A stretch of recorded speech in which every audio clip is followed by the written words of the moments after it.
Agora sim, não é?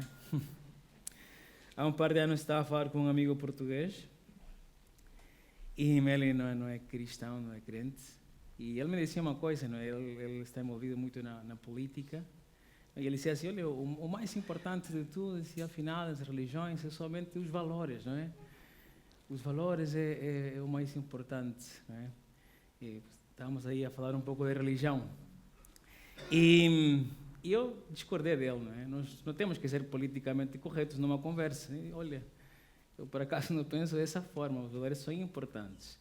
Mas da minha perspectiva, há verdades da cristandade que são mais importantes.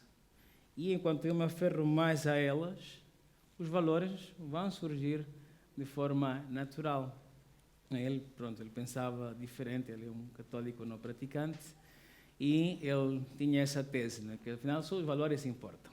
E muitas vezes, irmãos, nós podemos cair nesse erro também, de que pensar que ser cristão é simplesmente defender alguns valores sociais, defender algumas coisas, alguns valores de amor ao próximo, e tudo isso é importante.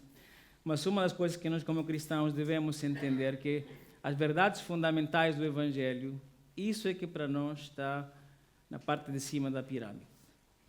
Morte de Cristo, a ressurreição de Cristo, muitos eventos históricos, e hoje vamos falar de um também que já temos falado nas últimas semanas, que é o retorno de Cristo Jesus.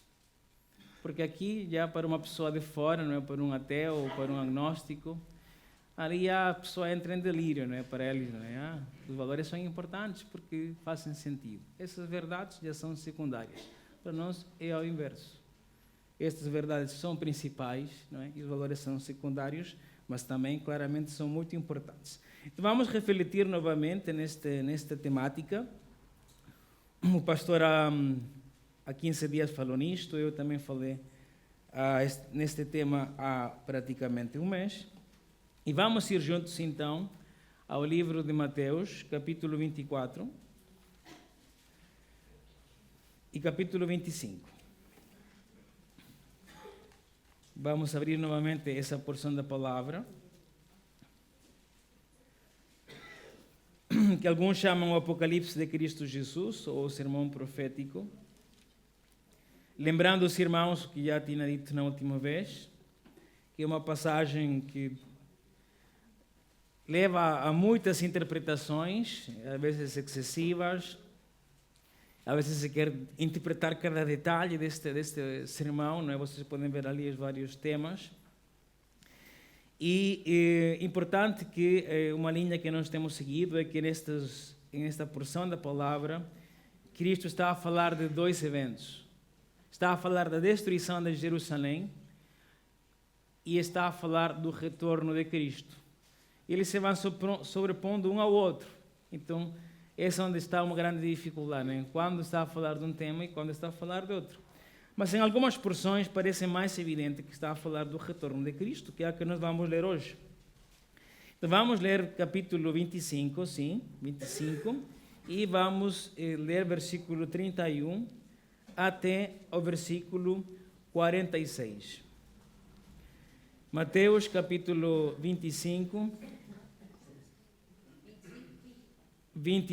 do versículo 31, é a última passagem do capítulo, até o versículo 46.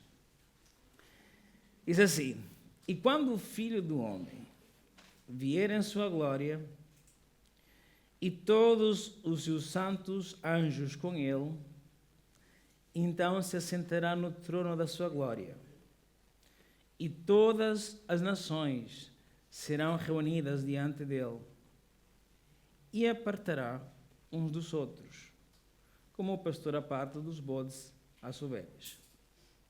E porá as ovelhas à sua direita, mas os bodes à esquerda.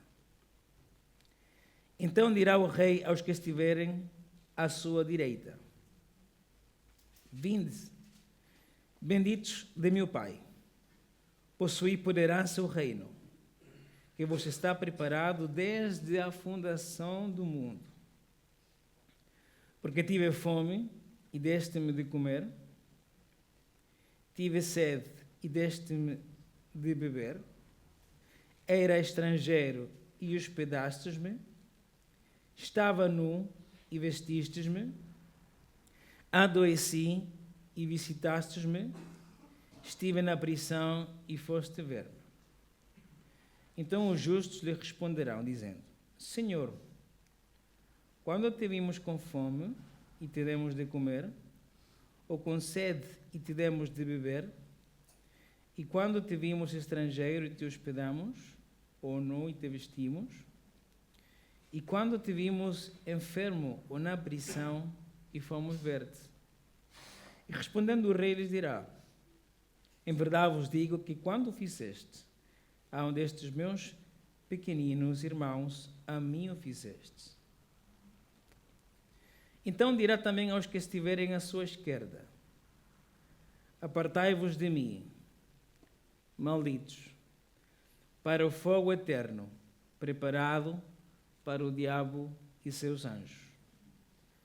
Porque tive fome e não me destes de comer.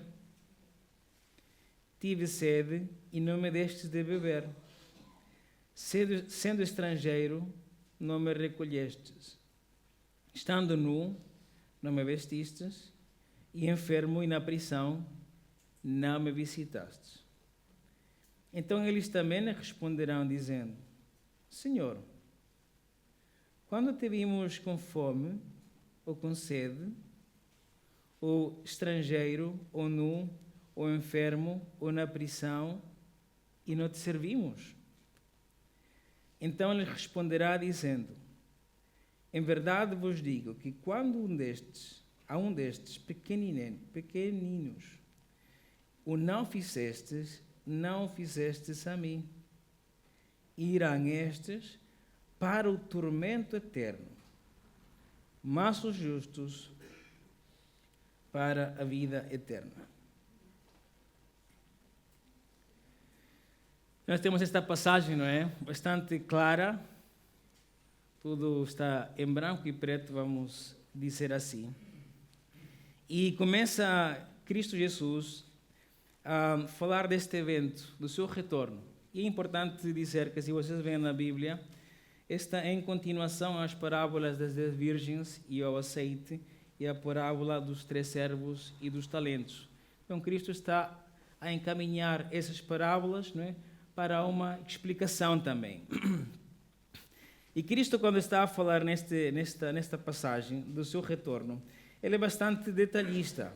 Reparem como ele diz o Filho do Homem, que é a forma que já disse que Cristo mais fala dele próprio, vier em glória, seus santos anjos, disse que se assentará no trono. Haverá um momento onde as nações, aí a palavra se calhar mais correta seria as etnias, não é? Porque a palavra que é utilizada no Evangelho, as etnias, não necessariamente repúblicas, sim, mas linagens, não é? Das nações. E Cristo Jesus disse que naquela altura, ele utiliza uma ilustração, tudo será como quando um pastor divide bodes das ovelhas e colocará uns à direita e outros à esquerda. Né? Não sei porquê, e apesar de não, se calhar em Portugal não ser tão forte, há algumas pessoas que usam esta passagem para cometer uma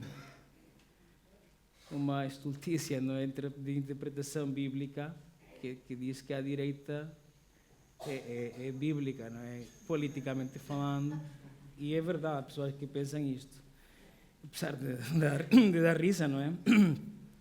Então, claramente, Cristo em nenhum momento está a nos induzir para um voto político. Ele simplesmente está a dizer a prática de um pastor, naquela altura, que dividia um animal do outro. A partir dali, então, Cristo fala aos que estão, em primeiro lugar, à sua direita, às ovelhas. E ele faz uma chamada dizendo: Vinde, benditos de meu Pai, possuir a herança do reino, tema do Sermão do Monte. O reino, uma realidade que nós não conseguimos ver e que não é o plano B, sino que sempre esteve no plano de Cristo Jesus, no plano do Pai, da Trindade, que disse que está preparado desde a fundação do mundo. A igreja, irmãos, já era um plano contemplado por Deus desde Gênesis capítulo 1.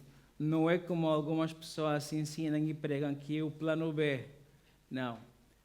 É o plano A. O reino foi preparado desde a fundação do mundo para aquelas pessoas que viriam a tornar-se salvas. Deus já sabia isto e preparou esse lugar para os cristãos. Depois, o Cristo continua a relatar um pouco como isto irá acontecer, e Cristo vai falar do porquê. Porque estas pessoas deveriam herdar esse reino. E Jesus Cristo, falando desse futuro, vai descrever 6 situações de carência.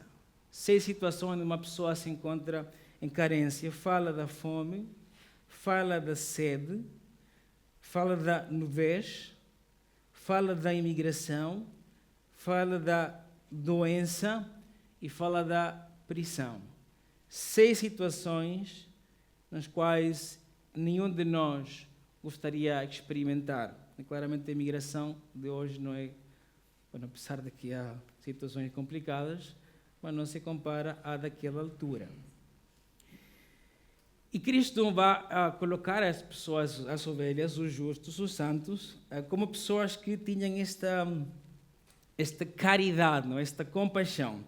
E eles vão dizer assim, olha, quando Jesus te vimos, não é? Quando te vimos assim? Porque ele disse, olha, vocês fizeram isto para mim. Quando nós te vimos desta forma, quando te vimos com sede, devemos de beber. E ele disse que quando o fizeram a um destes meus pequeninos irmãos, a mim o fizestes. Agora, algumas pessoas, alguns teólogos, não se sabem quem se referia propriamente, porque pequenos irmãos pode ser uma referência a cristãos carentes, cristãos que estão a passar um tempo difícil. E outros entendem que pequenos irmãos são as pessoas que, independentemente da sua fé, estão num estado de carência. Eu acho que isso não tira o espírito da passagem, sino que está a focar-se nas pessoas, como pessoas que têm compaixão com as necessidades do outro. Depois aparece o grupo dos bodes, e Cristo começa praticamente com essa mesma estrutura. Faz um chamado e diz, apartai-vos de mim. Em lugar de dizer benditos, diz malditos. Em lugar de falar do reino, fala do fogo eterno. E em lugar de falar que era preparado desde a fundação do mundo, Cristo diz que está preparado para o diabo e seus anjos. Nós, comumente, chamamos este lugar de inferno. Não é? É um tema que alguns grupos cristãos negam como um lugar de tormento eterno. Não é? Alguns grupos, principalmente a Igreja Adventista, nega que o inferno seja uma realidade eterna. Não é? É uma das nossas grandes diferenças com esta igreja, que não é propriamente uma igreja evangélica, apesar de termos muitas semelhanças, é a negação de que o inferno é um lugar de castigo eterno. Eles acreditam na aniquilação, de que a pessoa, depois de morrer, se não é crente, ela simplesmente será extinta por Deus. Não é? Eles argumentam entre várias coisas, não é? Acho que de uma forma superficial a palavra, e não limitam essa interpretação ao que é explícito em muitas passagens, principalmente dos evangelhos. E Cristo Jesus vai colocar estas pessoas como pessoas que não tiveram compaixão nas exatamente mesmas 6 situações. Os primeiros, fome, nudez, imigração, doença e prisão. E como eles não fizeram isso, eles perguntam, mas não, quando te vimos Cristo assim? Ele diz, olha, vocês não fizeram a um dos meus pequeninos irmãos, também não o fizestes a mim. E Cristo acaba a passagem com uma palavra de sentença, e irão estes, falando dos bodes, né, que ilustram aqui os não crentes, para o tormento eterno, mas os justos para a vida eterna. Então, quando nós vemos esta passagem, irmãos, nós facilmente podemos interpretá-la superficialmente e dizer assim, olha, então eu não sou salvo, eu preciso tornar-me uma pessoa que dá aos demais. Porque o texto, assim lido, de uma forma direta, parece que está a defender uma salvação pelas obras. E tu queres ser salvo, então vá à prisão. Tu queres ser salvo, ajuda o que está necessitado. Tu queres ser salvo, visita ao doente, dá comida ao faminto, água ao sedento e roupa àquele que não tem. E facilmente nós podemos dizer, olha, esta é a forma de ser salvo. É fazer coisas, não é? Para tornar-me salvo. O que acontece, irmãos, que na palavra de Deus, não somente nesta ocasião, mas muitas vezes, os cristãos são identificados não pelo que creem, mas pelo que fazem. O texto não está a dizer que estas pessoas não tinham fé, não está a dizer. Simplesmente a Bíblia identifica ao cristão em várias ocasiões, que às vezes são textos que dão problemas para alguns, como pessoas que têm um estilo de vida. E não necessariamente como pessoas que abraçaram um dogma, né, ou uma fé. Então, Cristo, quando está nesse tribunal, não é? Ele não chama as pessoas assim, tu acreditaste no Senhor Jesus Cristo? E disse, então tu és salvo. Não. Ele vai ver a vida da pessoa. Então, este é um tema que também dos livros do Novo Testamento fala claramente. Por exemplo, vamos ir ver Tiago, capítulo 2, sem perderem ali Mateus 25. Tiago, capítulo 2, versículo 14 ao 20.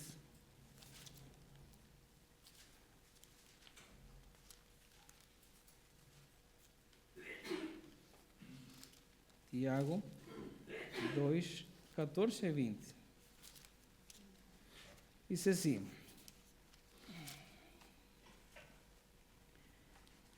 Meus irmãos, que vantagem há se alguém disser que tem fé e não tiver obras? Essa fé poderá salvá-lo?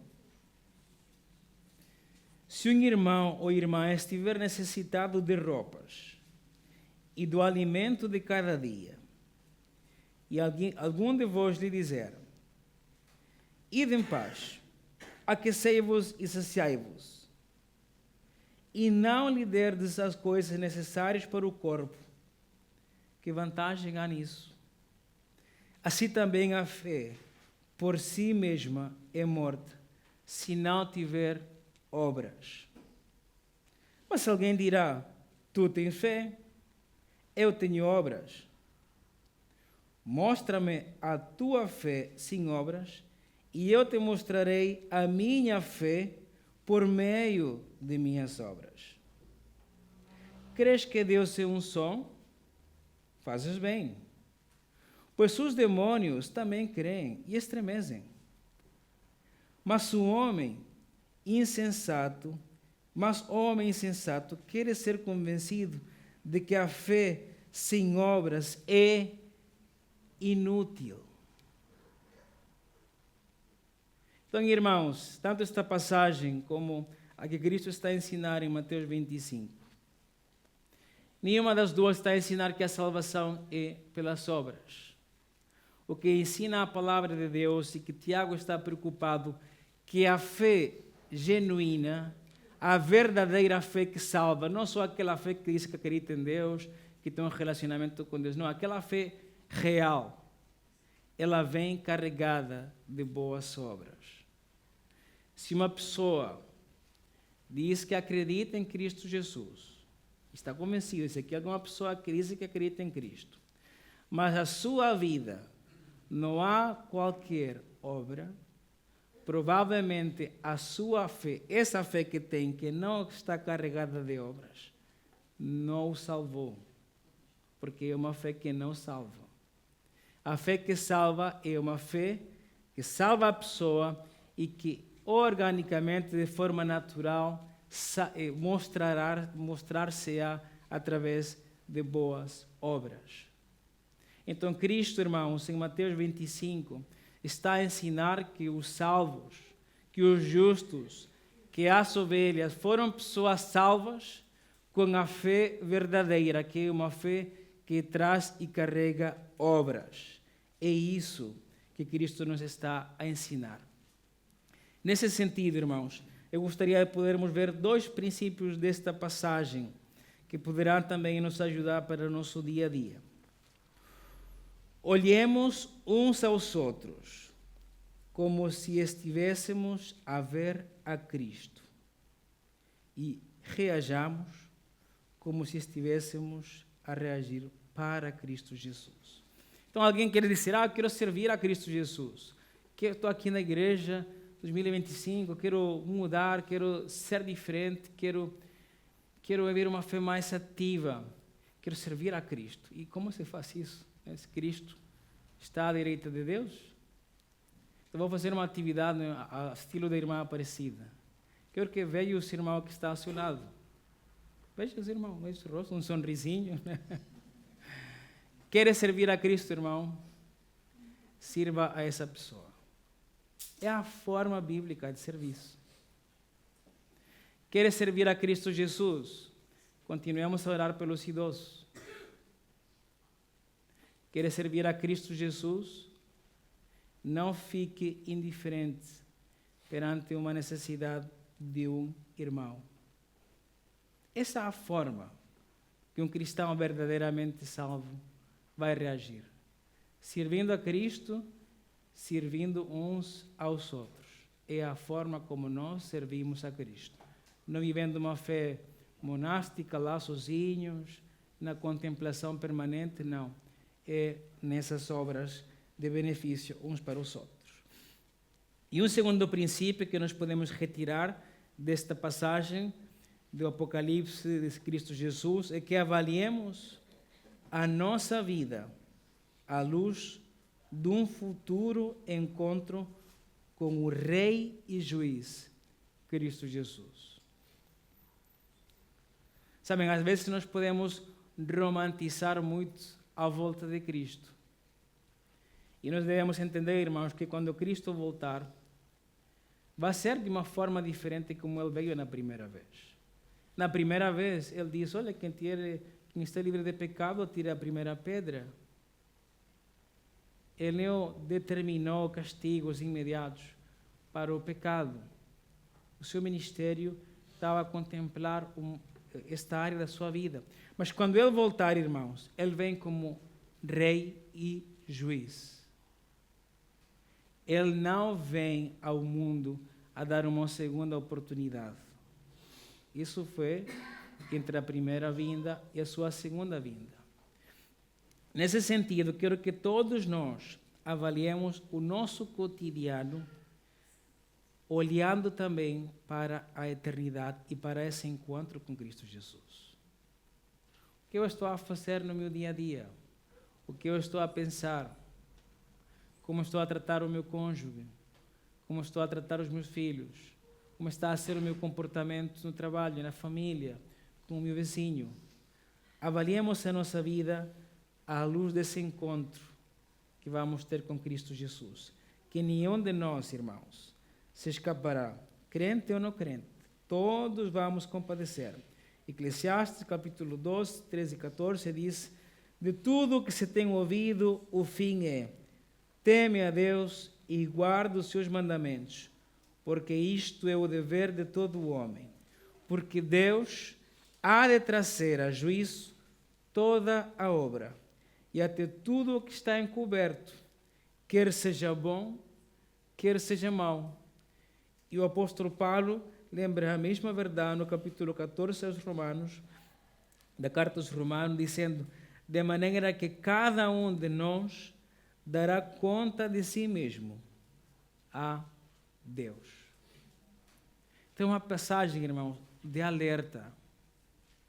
É uma passagem de confronto, de avaliarmos, de pensarmos, será que eu sou salvo?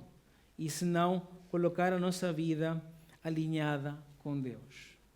É um tempo de combater a indiferença. Uma coisa comum, não é? No mundo, não sei se lembram a pregação do irmão Márcio há várias semanas, vários meses, né, que ele falava nessa questão da indiferença e do amor. Né? Podem ir lá na internet a ouvi-la. É isso, irmãos, que nós devemos ir contra a indiferença e ser pessoas que têm compaixão com a necessidade do próximo ou do nosso irmão. Vamos orar e convido que cada um de nós fale com Deus.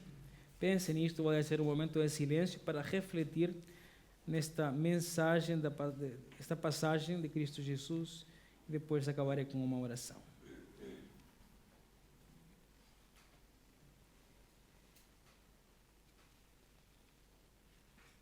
Deus, nós te damos graças porque Tu és um Deus claro, que não nos deixas com dúvidas acerca do passado, do presente e do futuro dos Teus planos. As coisas principais, Deus, estão bem claras para nós. Eu quero pedir-te, Pai, que cada um de nós possa ser uma pessoa cheia de compaixão, de misericórdia, de amor ao próximo. Afasta de nós a indiferença, afasta de nós, Senhor, qualquer sentimento de vingança e faz-nos como estas ovelhas aqui descritas, que dão comida ao que tem fome, água ao que tem sede e que preenche todas as necessidades que estão ali. Que independentemente da forma da necessidade, pois esta é só uma lista representativa, independentemente das necessidades, que nós, de acordo às nossas possibilidades, possamos ajudar, disponibilizar-nos na ajuda e no auxílio aos que mais o necessitam. Te agradecemos, Senhor. E, Senhor, se há alguma pessoa aqui que não te conhece, ou que acha que te conhece nessa fé que não tem obras, que este seja um dia para que Tu sopres vida, Pai, nesta casa. Queremos te pedir que ninguém desta igreja, Senhor, se perca. Que não haja pessoas que estão iludidas, que são salvas e que não são. Por isso, Senhor, que o Teu Espírito salve nesta casa hoje. Te agradecemos, Senhor, e colocamos tudo isto em nome de Teu Filho, Cristo Jesus. Amém.